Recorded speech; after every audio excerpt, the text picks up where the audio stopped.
Welcome to the Rhonda Grant Show with your host, Rhonda Grant. If you believe that there is more to life than what you see right now, and you want to find out more, listen in as her guests share their journey and their extraordinary experiences. Now, here is your host, Rhonda Grant. Welcome. We are so pleased that you have joined us. It is here that we will uncover if my guest has had extraordinary discoveries in her life. The theme song for the Rhonda Grant Show is Sun on the Water, composed and performed by John Park Wheeler. My guest today is Heather Driscoll, who is a mindset coach as well as an intuitive. In essence, Heather is a healer, but she is also a teacher of empowerment and leadership. That means that she can help you directly. Her mission is to also teach you how to continue to uplift yourself higher and higher because you're always your own best healer. Welcome, Heather. Hi, how are you? I'm well. How are you doing? I'm fantastic. Fantastic. Great. I'm sure that our listeners are as intrigued as I am that you are a healer. Were you born with this gift or were you taught? No, I was definitely born as a healer. Since a young age, I'm what you call an intuitive empath.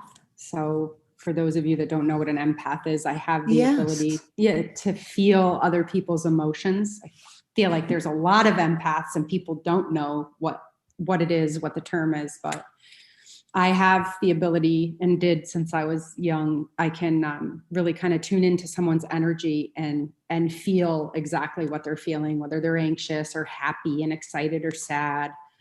And I used to compensate for that when I was little. Like if one of my friends was embarrassed, I would be able to like come around and try to make them feel better immediately because I knew that they were embarrassed.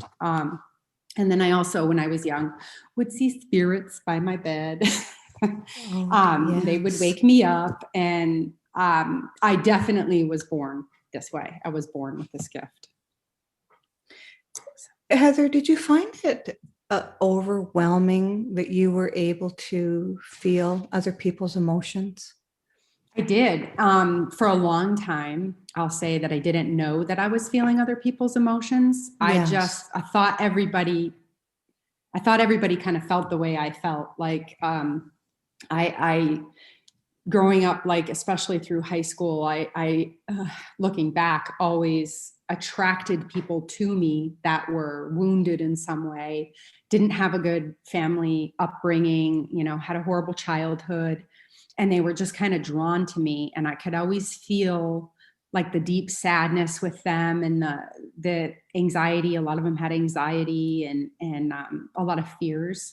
And for a long time, I always felt that in my life. And then I started noticing that when I would leave the person, I would be fine. I would be happy. I would be okay. And it took a little bit for me to kind of tune in, probably I would say like my early 20s, where I was like, wait a second, am I actually feeling someone else's emotions? Mm-hmm. And that's what really started, opening it up to me, like, wow, I can feel other people's emotions. And it's a big weight. It still is. I have to be very, very careful, especially coaching. Helping people. I have to really be aware of my energy centers and my field of, I call it my little safety bubble, so that I can allow their energy to kind of flow through me and not stay with me. Because when I was young, it would stay with me, and I wouldn't know how to get rid of their energy and give it back to them. So, because I feel like that we all have stuff to process, and it's ours to process.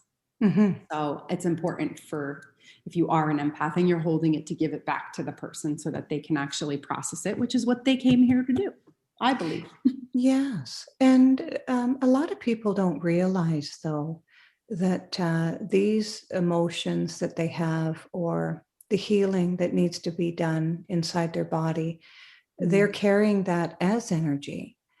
And when they talk about it, the energy, the frequency of the energy goes higher, and that's how you were able to feel that, right? Yes, absolutely. Absolutely.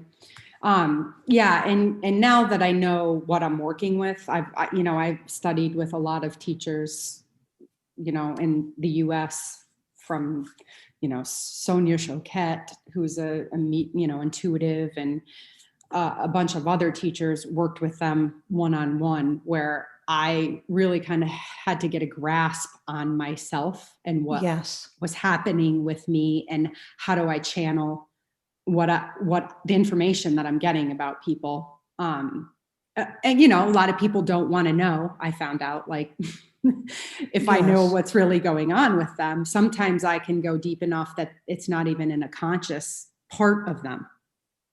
And they're not really aware of they're not really aware of, why this problem's happening. They just look at it on the surface, and I can actually go deep enough to really kind of see what the problem is, even if it goes back to childhood for them.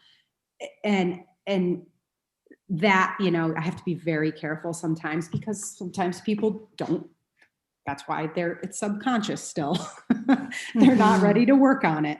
So it's kind of like I use that in my coaching now, where they give me permission to kind of dive deep. And that's what I say, like, I do an intuitive deep dive with them and get really deep into, you come to me for this problem, but I'm feeling from you that this is what it is. And let's start here. So you came with this gift,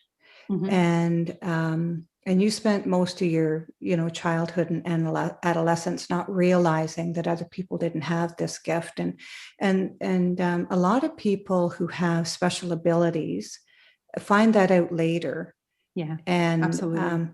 And so when you found out, is it true that you had to learn how to protect yourself first before you could really use that gift to the best of its ability? Absolutely. I shut it down.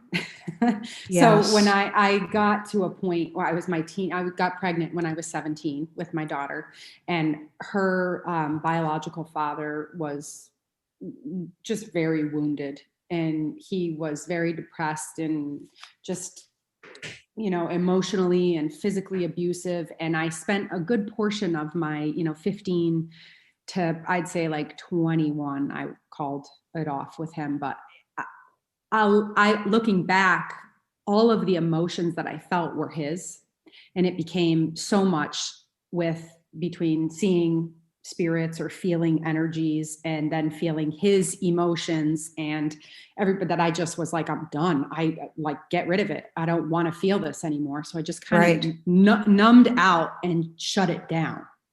Right. And to protect yourself. To protect myself, because it was just overload. It was like raw nerves.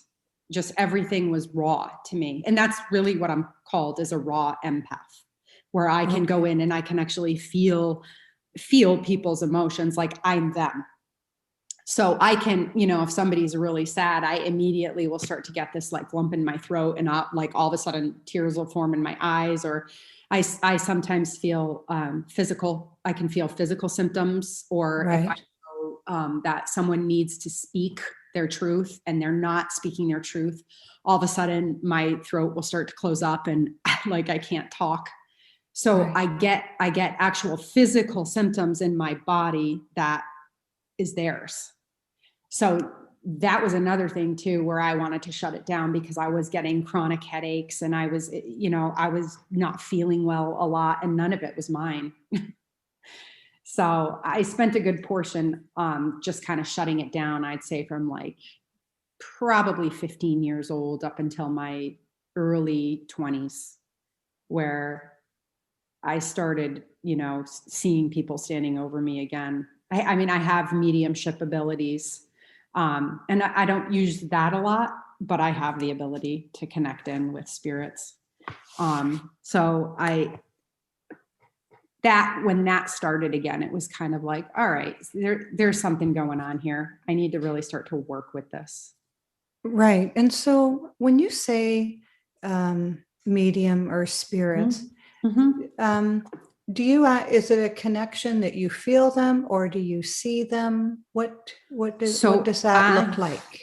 For me, I function, I mean, we all have what's called clairs. So there's clairvoyance, which is clear seeing. So they're basically the five senses that we have, our five physical senses in the physical world. And then there's five senses, there's actually more, but the main five senses that we function with on a spiritual realm. Okay. And so they are too, like clairvoyance is clear seeing. So I've actually seen spirits, like, so deceased people that have crossed over. And then there's clairaudience, which is hearing. So you're talking the same senses that we have in the physical. There's sight, there's hearing, there's smell, there's taste, and there's touch. And so I function in clairvoyance and I function in clairaudience. Those two really kind of go hand in hand. And they say that there is usually a dominant one. And if I were to pick the dominant one for me, it would be clairaudience. I hear things all the time and it comes in like a thought to me. Mm-hmm. And the more I describe this, the more people will go, hey, I think that might have happened to me, because we all have these, we all function this way. We just have never heard it defined in this way. But so it will come in like a thought. So if I'm talking to someone and like, I have a client whose husband has died, and I was talking to her and working with her the other day, and I could hear him saying something to me that I needed to say to her. And so it comes in like I hear it, and then it's a thought like, you need to say this to her, and then I say it. So that's probably my strongest clair. But there's also, like, people will all of a sudden have a taste in their mouth. They can taste, like, grandma's apple pie. All of a sudden, oh my gosh, I taste something. Or you smell roses, and that, or some sort of a flower that was your deceased mother's favorite flower. And then there's clairsentience, which is just, it's the clear knowing. Like, have you ever been like, I don't know how I know this, but I just know this. Yes. It's just, I just know this. Mm-hmm. And that, I get that a lot too. So they all kind of work hand in hand with each other, but usually the dominant three are the knowing, the hearing, and the seeing. Mm-hmm. It's fascinating. And it really is. I've had a couple of times in my life where for some reason, thoughts have come over me. I've been sitting with somebody and I just start telling them what's going to happen in their life. Yeah. And by goodness, it happens. Yeah. And it's not like I can will this to happen. It just, it comes, it just comes to me, and then I feel compelled to let that person know. Yeah. And I say to them, I don't know how I know this. I didn't know this before now. It's just come to me, and I'm supposed to tell you this. Yeah. And it's incredible. Psychic abilities. Yeah, it's incredible. And so is that the type of thing that you're talking about?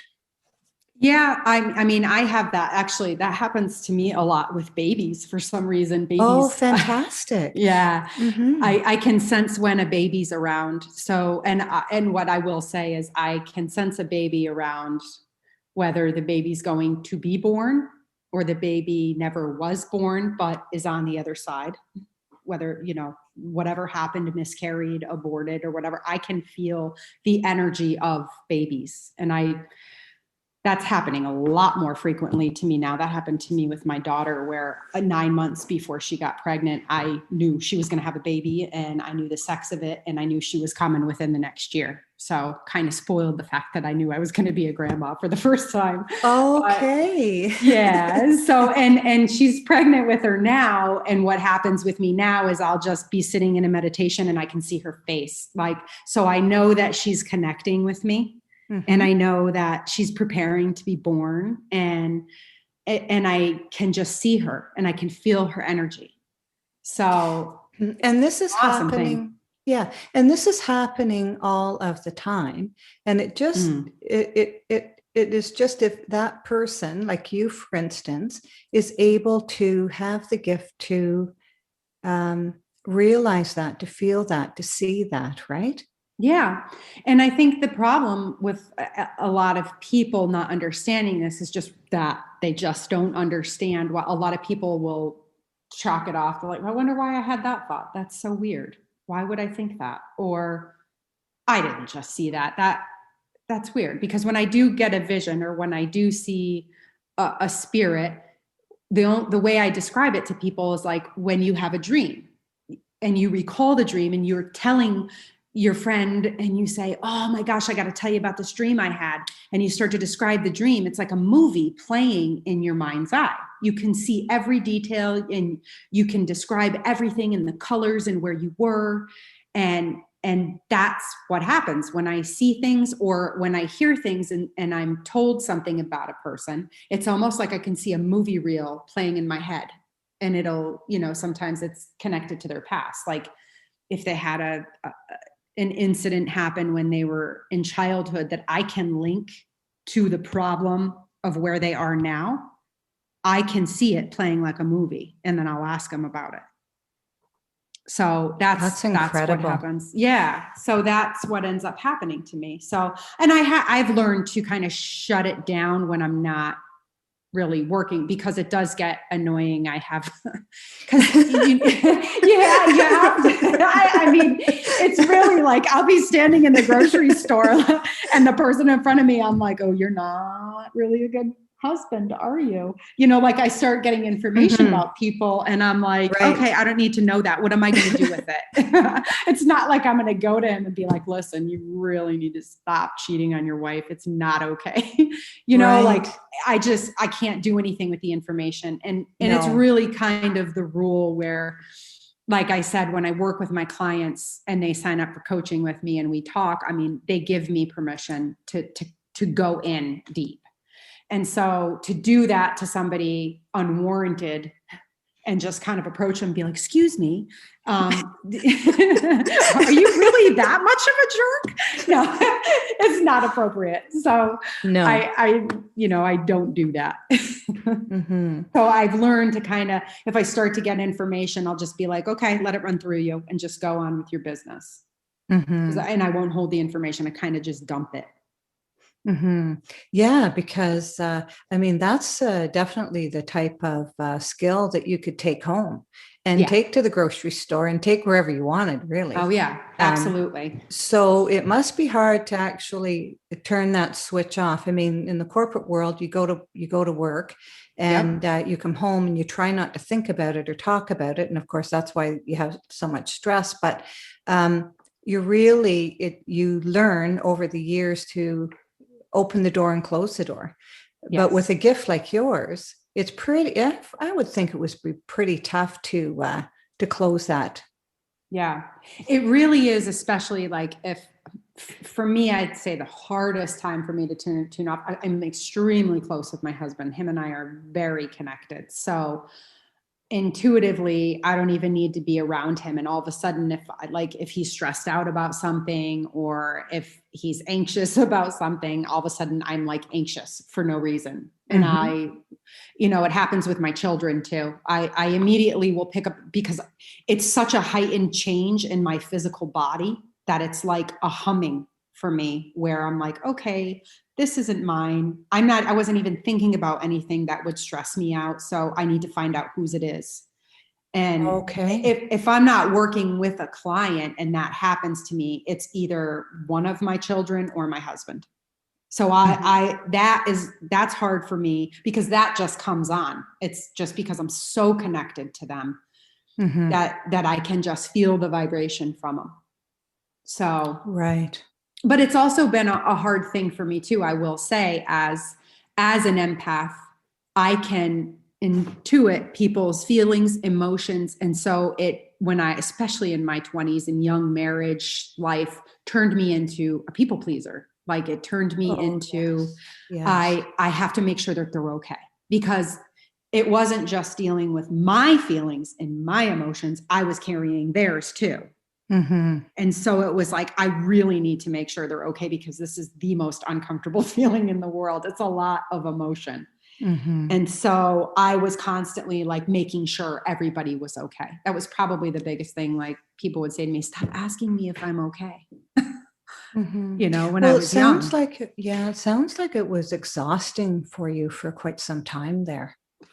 It was extremely exhausting for me, extremely exhausting, because it was a physical thing too, you know, where it was like, I was constantly like making sure my kids were okay, making sure my husband was okay on an emotional level. And then we had physical, you know, businesses to run and take care of. And so it was just constantly running. And I would say over the past 5 years, I really started doing a lot of work on myself, meditating and really connecting into my stuff, their stuff. I don't have to fix it. Right. They can fix themselves. And that's a very, I'm good with my clients now. Like, I'm really like, I can disconnect to the point where I can become the observer with them and just like kind of hone in and know exactly where they are, what they need. And if they're, you know, usually the clients I work with are really good about doing the work, because I give a lot of homework with my coach. So if they're, you know, really doing the work, then I can release that. Like, I don't need to take care of them. They come back the next week. We work on what they did over the week, and whatever problems they have, I can easily help them through it. It's more my family that it's kind of hard to disconnect from and be like, oh, my kids really can handle this situation. I don't need to take care of everything and make sure everything's okay all the time. So, and my husband too. And they've gotten really good at me like, okay, it's time to let it go, Heather. Like, they notice for me. And there'll be people listening that have some of these skills. I know I have some of the skills, and Absolutely. I found that when I paid attention, one of the biggest things for me is intuition. And, you know, an intuition, for those who don't know, it's thoughts that or feelings that come into your body that turn into thoughts. And those thoughts, if you pay attention to them, take action, because they just come in and they whisper, and you've got to make a record of it, because when it's gone, it's gone. They're not going to knock on your door again and say, do you remember yesterday when I gave you that message? It's gone. And if you're driving, it's hard to, you know, write it down, but you must take heed, because sometimes these are warnings. They are indications of what you should be doing. For crying out loud, it might be a whole paragraph for your book, and you just want to pull over and write it down, you know? Exactly. Right. And so that's, and the thing is, if you ignore it, it stops coming, because you stop paying attention to it. Yeah. And that's mind, kind of the shutdown. That's kind of that shutdown. That's that shutdown. And your mind is always, you know, unless you're meditating, your mind is your roommate that keeps telling you a whole lot of things all day long. And so it's hard sometimes to differentiate between intuition and what your mind is just telling you, right? Absolutely. Absolutely. And it literally, I mean, I don't know one person that hasn't had at some point in their life a moment where they go, oh, I should have listened to myself. I should have listened. Why didn't I listen to myself? I had the feeling I should have done it, you know? And I mean, I have a girlfriend who had that with a car accident. She heard, don't take a left, don't take a left. Take a right, go right. And she was like, no, right's longer. Having the argument with herself, and she didn't listen, and she got into an accident. So it's the override. It is, yeah. And the dash of magic that it is, but there's a part of us that we have that self-preservation, and the intuition's there to guide us, warn us, you know. And that's the biggest thing, you know. You walk in somewhere, and you think that something's just not right here, but you say, you just, your brain just takes a hold of it and says, no, there's nothing here wrong. Everything's okay. But in fact, you find out later that I should have listened. I shouldn't have went there. I shouldn't have done that. And all of those things. So that's the intuition part. And a lot of people, the reason I'm talking more about intuition is simply because a lot of people do have that. But, with this clairvoyance, have you heard of remote viewing, Heather? Oh yeah, I've done remote viewing. It's awesome. It's pretty fun. Yeah, it's a neat experience. It absolutely is a neat experience. Mm-hmm. And the government has hired people to do remote viewing. I mean, there's Stargate was one of the most, the infamous program that the United States government had. And Russell Targ. Yeah, Russell Targ. Yeah, he's still alive too. Yeah, I know. He just released a movie on this whole topic and this whole Spies Like Us. I think it's called something like that. Okay. Awesome. Yeah, it's a new release. Yeah, it's really incredible story. And they trained psychics to remote view so that they could get in and on our enemies and spy on them, basically, with their minds. Yeah, you can go and take a look and see what they're doing and then bring it back. And yeah, what a job that would be. You just have to sit there and go places, right? I know, exactly. So what a gift, though, that you've done, Heather. You've taken something that at some times was a real burden to you, and you've turned it into a business. Like, what an entrepreneur you are. You've turned it into a coaching business to help others find their way and their journey. Yeah, absolutely. Go ahead. What is the name of your business, Heather?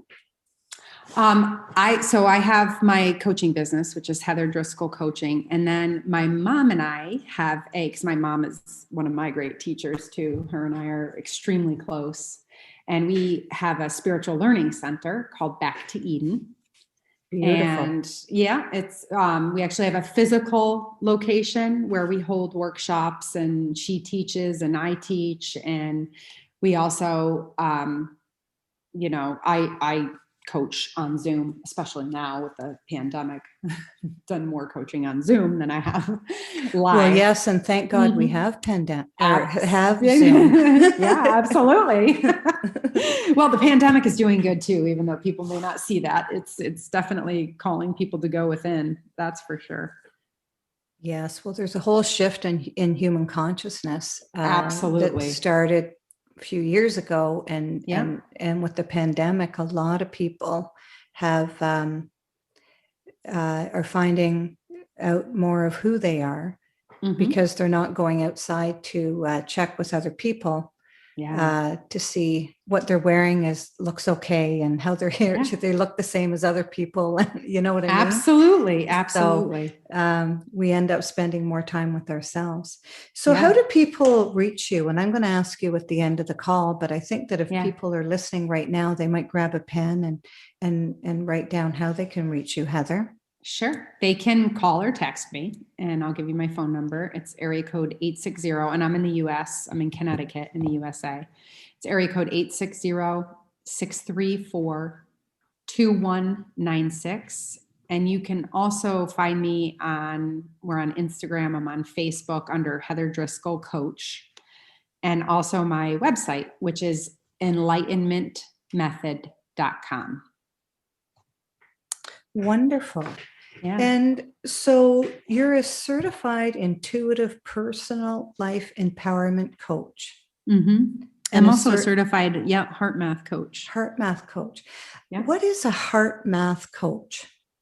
So HeartMath is it's a whole thing within itself, where there's a resonance between the heart and the mind. And it's basically saying that your heart is your main brain, and the monkey mind brain that we have between our eyes needs to calm down. And it's the syncing between, it's called coherence, where you sync between the heart and the brain and calm the body. And there's a technique to doing that. where you become coherent so that you calm your whole physical body, your mind, your brain, everything. And you're just able to function through life so much better than just using the brain between your eyes. And how does that happen? What's the process? What process are people going through in order to get to this point? For HeartMath? Mm-hmm. Is that what you're, yeah. Well, they have a lot of tools that you actually hook up and it reads your heart rate. Oh, and I see. Yeah, it's amazing. So you hook it up, like you can hook it to your ear or you hook it to your finger and it monitors your heart rate. And they have these tools where you're supposed to breathe in for a certain amount of time and breathe out. And it basically, you're controlling the breath and it syncs up with the heart rate. And it slows everything down and makes it all completely coherent. But you can actually look down and see it on a screen. So you can see that you are in coherence, which the tool itself is amazing. And then there's tools that we use to get you to that state of coherence where you have to kind of think about a moment that you have never been happier in your life and get into that moment of happiness. And then you have to breathe in through your heart. So you would kind of picture the air as you're taking your breath in, going into your heart, and then exhaling it back out of your heart. Right. In your heart, while you're thinking about this happy memory, and it instantly puts you in coherence. And so for me, like energetically, I know that you cannot be in happy and sad at the same time. Right. So you're pulling yourself energetically, vibrationally, you're raising your vibration. And that raise of the vibration into happy or, peaceful is making you become coherent with your heart rate and your breath. And it's putting you at a state of ease. And just in case people don't understand, raising your vibration or raising your frequency, are you able to break that down, Heather? So really what I tell people is scientifically, we're energy. That's been proven. We're slow moving energy. And so every type of energy vibrates. So if we're slow moving energy and the vibration of anger or sadness or some sort of type of depression, it's a lower vibration. And that's why you'll see someone who's depressed kind of with their head hung low and not a lot of energy, and they don't really talk fast and they're not excited at all. But as you raise the vibration, meaning like you raise your mood, which moods come from thoughts. So it's really raising the thought to a higher frequency. And that frequency would be, I'm kind of upset right now, but I don't like where I feel. I'm going to, so like say, turn the radio channel. That's a frequency, right? And I'm going to change it to happy FM instead of angry FM. and I start thinking about, so go back to the thoughts. I start thinking about thoughts that make me happy. And when I think about thoughts that make me happy, I'm like, there's no way at the same time I can think about thoughts that make me angry. So I'm changing my frequency, which is raising my vibration. And when you raise the vibration, when somebody's happy, they have a lot more energy and they talk a little bit faster and a little bit louder and they have life inside them and you can feel it. And it's infectious because when you're around somebody who's in a great mood all the time and they're so vibrant and they're happy, you want to be around them because they're bringing so much life and energy to the room. And that's infectious. And so is depression, I will tell you. You know, when you hang around somebody who's sad all the time and negative all the time, and you can feel it in your own energy field. Yeah, it's hard being in the company of people that have those characteristics because their energy is at a low, they're vibrating at a low frequency, right? Right. And when we breathe into our heart actually, the energy around us, how far does it expand? Like 9 feet? Yeah, that's just your auric field. That's your, I mean, yeah. that's just the auric field. We've got a lot of other, we've got the causal field. We've got all different, the emotional body. I mean, there's all different. What is the causal field?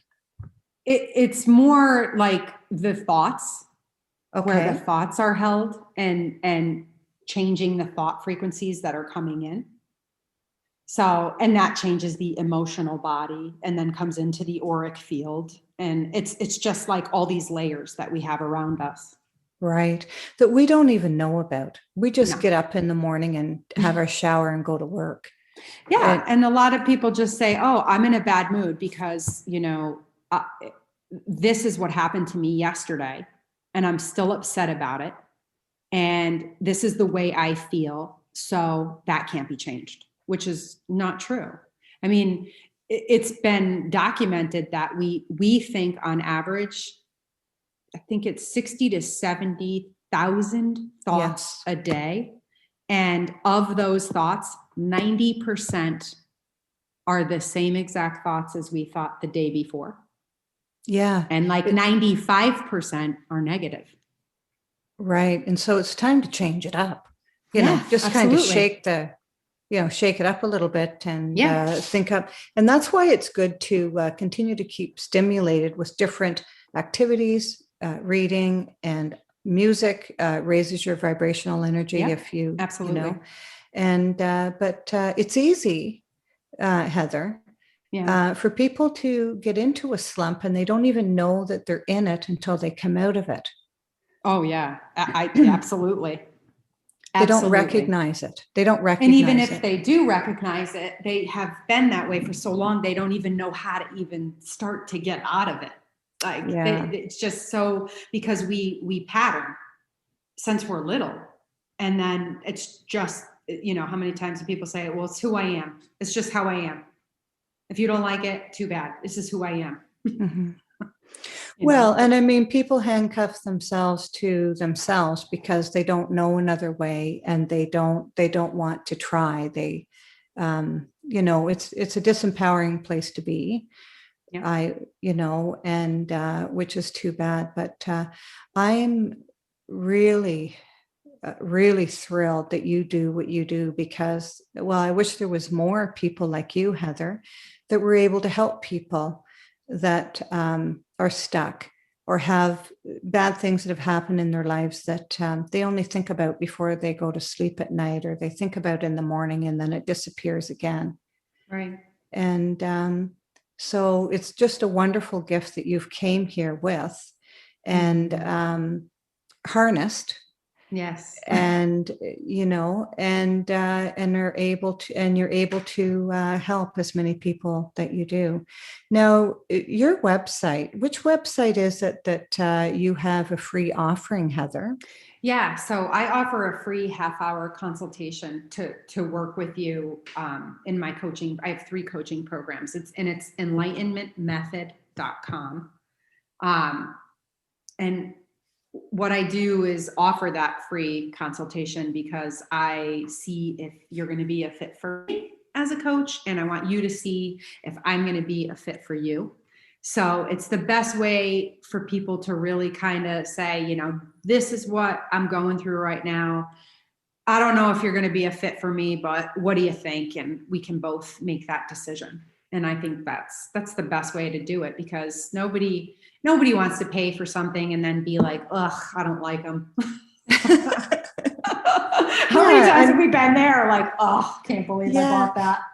Yeah. Well, the thing is, too, is it gives a little insight for people if they're kind of scared to try it, maybe have some reservations. If they just have that half hour with you, they'll find out enough whether they want to, continue with it, if they feel it's going to be beneficial to them. Because I know a lot of times that people are downright afraid to try new things. Absolutely. Right. Well, and I find more so than anything, people are afraid to deal with and face the problem because they don't want the pain. They don't. I mean, we spend our lives stuffing down the pain and trying to run from pain so we don't have to feel it and we don't have to deal with those emotions. And, you know, that's the kind of work that I do. I get down into the deep stuff where it's like, once you start to process those, man, your whole life becomes free. You don't have to hold it anymore. It's life-changing. It is life-changing. It is. Yeah. So many people hold that in their bodies physically, and that's tough. Oh, yes. Oh, yes, that's true. And it takes a lot of bravery and a lot of courage. It's took you a lot of bravery and a lot of courage to do what you do, Heather. Yeah. And it does take a lot of bravery and courage and guts, for your people that you're helping to heal themselves at the essence of their soul, really, the essence of their being, to be able to take their light out into the world and help other people. That's exactly what I want to teach people how to do. I mean, that's for me, it's like, and you never, right? You wouldn't even know that there was light if it wasn't for dark. So to get to the light, we got to go through the dark, and it's worth it. So, yeah, so worth it. So, Heather, do you feel that you've been called to do the work that you're doing? I feel like I came in like I had a plan, and when I came in, it was like, this is what's going to happen. I'm definitely called, but I feel like, when I incarnated, I believe that this was my path. Like and I could see that looking back now from such a young age, like I said before, where I had friends, all of my friends had just horrible childhoods and horrible family lives. And I had this great childhood and great family life with two parents that have been married for almost 50 years now. And, you know, it was like, why are these people coming to me? It was just like the precursor for like, okay, get ready.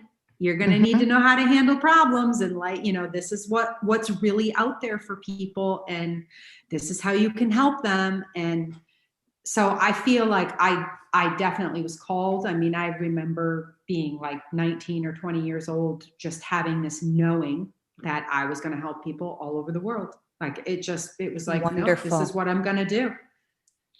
Didn't know what form it would take, but I mean, now I look at it and I'm like, I'm creating a soul school.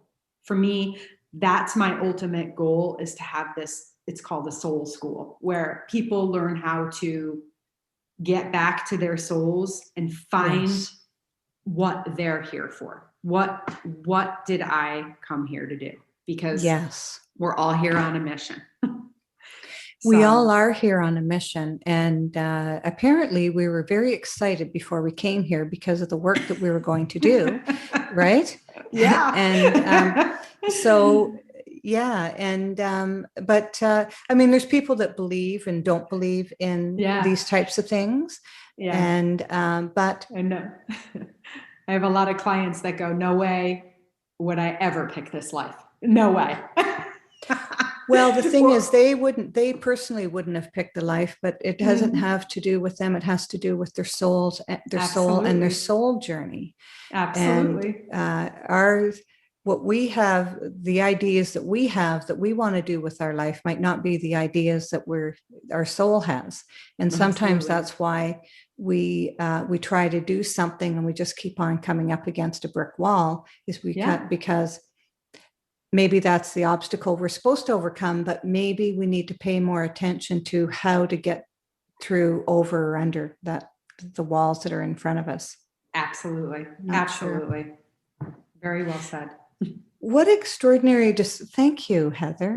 What a wonderful conversation we're having. Oh, I just love it. I know. We met years ago and we just fell in love with each other then. And it's awesome. Yes. So what extraordinary discoveries have you found in your life? Or have you found an extraordinary discovery? Yeah. I would say the most extraordinary discovery came on, I'll tell you a quick story. It was a breakup. I was 25 years old. I was a single mom. My daughter was 6 years old.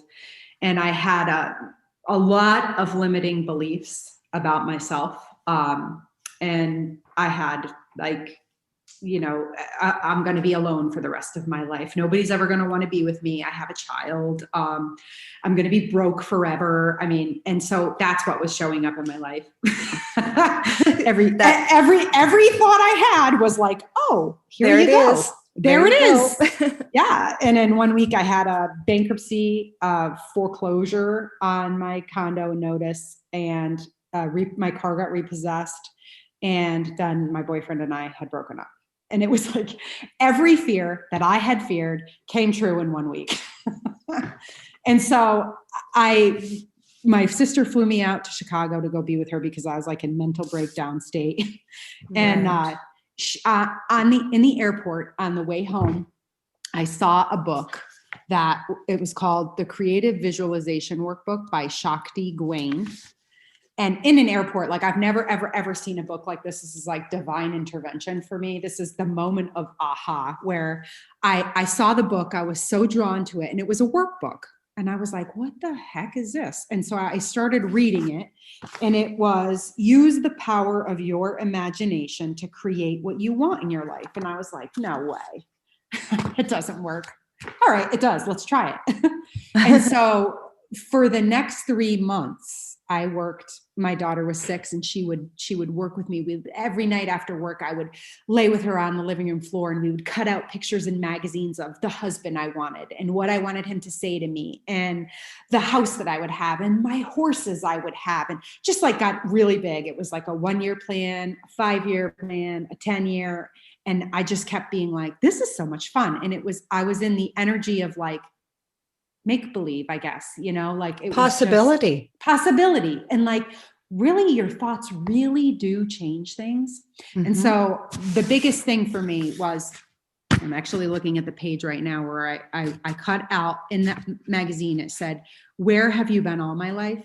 Because it was the one thing that I wanted my future husband to say to me, because I wanted to know that he was looking for me just as hard as I had been looking for him. Wow. And so I put that down, and underneath it, there's a woman in a wedding dress. And I wrote, I love my husband and being married, and just like all these positive things. And so I let it go. And turns out my husband was my next door neighbor. He lived there for 2 years, and I never met him. I was dating somebody else. He was dating somebody else. And my daughter went out to kick a soccer ball one evening. I was cooking dinner, and I heard her talking to somebody, and I looked out, and he was kicking the soccer ball around with her. And, I went outside, and we started talking, and I was like, wow, we have a cute neighbor. Like, wow, when did that happen? Long story short, we went on 3 dates, which he asked, when can I take you and your daughter on a date? And he took us fishing. And on our 3rd date, we were sitting down together, and he said, where have you been all my life? No way. It was the moment of, you've got to be kidding me. Exactly. Your thoughts really do. When you, like Wayne Dyer says, when you change the way you look at things, the things you look at change. Yeah.